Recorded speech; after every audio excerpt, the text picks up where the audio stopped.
I'm going to teach you the big difference between hang variations in the Olympic lifts and pause variations in the Olympic lifts, and we're going to start right now.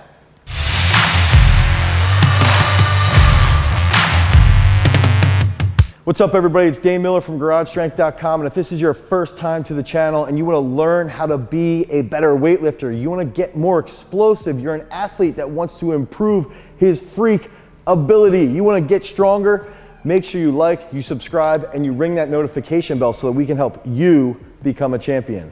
So at Garage Strength, we get asked a ton of questions about why we use a bunch of different pause lifts and why we use a bunch of different hang lifts. And so first, let's jump right into a quick example of what is a pause type variation, what is a hang type variation. If we can think about a low hang snatch, the way we would define a low hang snatch is you would actually pick the bar up, you'll have straps on ideally, you'll lower the bar below the knee, and then you will immediately from that eccentric hang, you'll get into that concentric movement and you'll finish the snatch.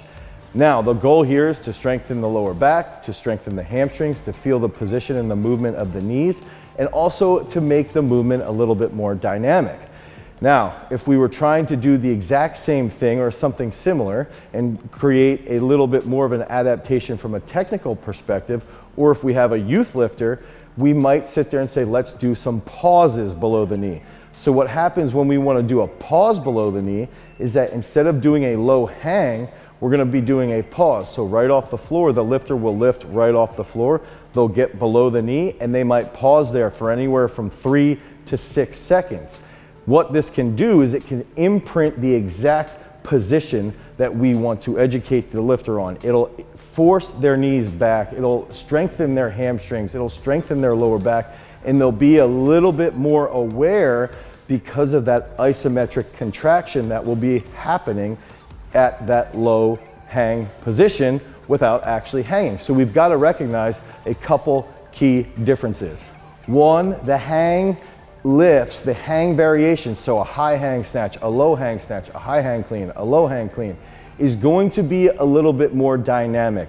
There's going to be a little bit more of an eccentric load. So recognize right off the bat, when there's a little bit more of an eccentric load, the lifter might have a little bit more fatigue from that exercise. Eccentric stress can lead to a little bit more of an adaptation period. It can lengthen the adaptation period. It can make the lower back sore. It can make the hamstring sore. This doesn't mean they're bad lifts. We just need to recognize from a programming perspective that they can have a longer lasting negative impact on recovery. If we're utilizing pauses, and that might be a pause below the knee, it might be a pause right at liftoff, it might be pause at the reciprocation point.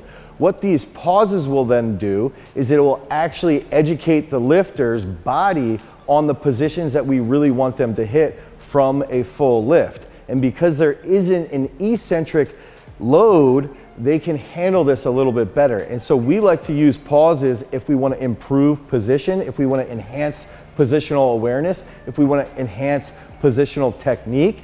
But we also will use this if we've got youth weightlifters that need to be under tension so that they're a little bit more aware of what their body is doing. And we also like to use this if we tend to have a weightlifter that's a little bit more slow twitch. If they're not as high wired, we're going to use pauses to force their body to start to recruit from those positions. When they're in that pause position, now they're going to recruit a little bit more high threshold motor units. Ideally, if they're pausing below the knee or above the knee, now over time and during that isometric contraction, those high threshold motor units will gradually get recruited. They're going to be a little bit faster on their finish, and now that's going to have an everlasting imprint on how a slower twitch weightlifter can actually be more explosive with the right technique. If you want more information about programming and periodization, head over to GarageStrength.com, pick up our Parabolic Periodization course or book. If you want more videos about technique and Olympic weightlifting, you can click on this card right here. Until next time, guys, peace.